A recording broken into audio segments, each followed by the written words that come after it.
আমরা এই যে মিষ্টি বক্স দারাজ থেকে 6টি অর্ডার করেছি। এখন আমি ও জারিন আমরা বক্স করবো, খুবই এক্সাইটেড। জারিন এগুলোর মধ্যে কি আছে আমি জানি না। আচ্ছা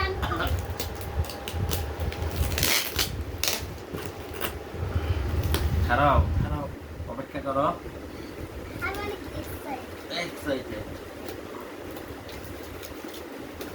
আচ্ছা, আমাদের কয়টি মিষ্টি বক্স আছে?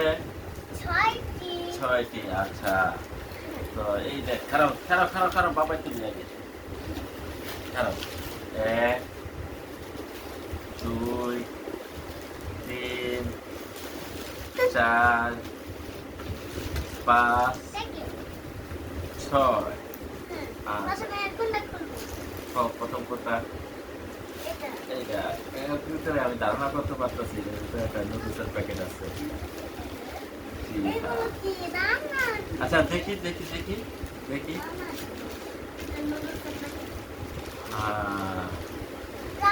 কোলা চিকেন নুডলস। আচ্ছা, 60 টাকা একটা বক্সের ভিতরে আমরা পাইলাম মাত্র 20 টাকার জিনিস। লস। এখন আমরা আরেকটা, এখন বলো তো দেখি এটা কি হতে পারে। এটার ভিতরে আমি দেখতেছি একটা শ্যাম্পু। এটা 10 টাকার একটা জিনিস। এইটাও একটা লস প্রজেক্ট। মিষ্টি বক্স কিনে আমরা 2টা লস খাইলাম। 60 টাকা ভিতরে 10 টাকা 20 টাকার জিনিস পাইছি। আমরা আর একটা মিষ্টি বক্স খুলতেছি, এটাও আমরা একটা নুডলস পাইছি। এটার দাম কত? 20 টাকা।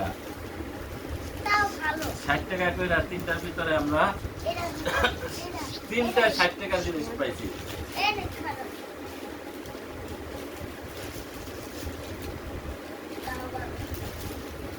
এটা পাইছি বাজার সেমাই, এটার দাম 20 টাকা।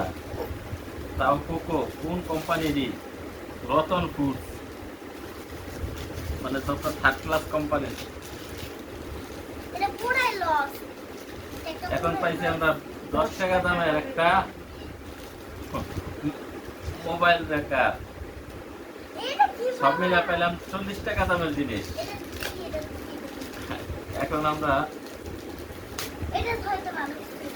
পাইছি একটা ডিশ ক্লিনার, এটার দাম 20 টাকা।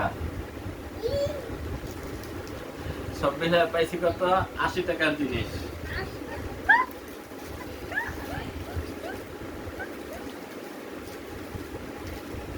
সব মিলে 5টায় 80 টাকা, 5 30 টাকা দিয়ে 80 টাকা।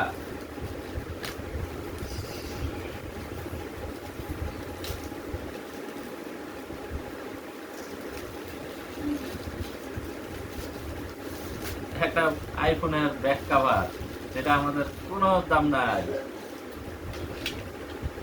সব মিলিয়ে আমাদের আজকের মিষ্টি বক্স পুরা 100% লস প্রজেক্ট।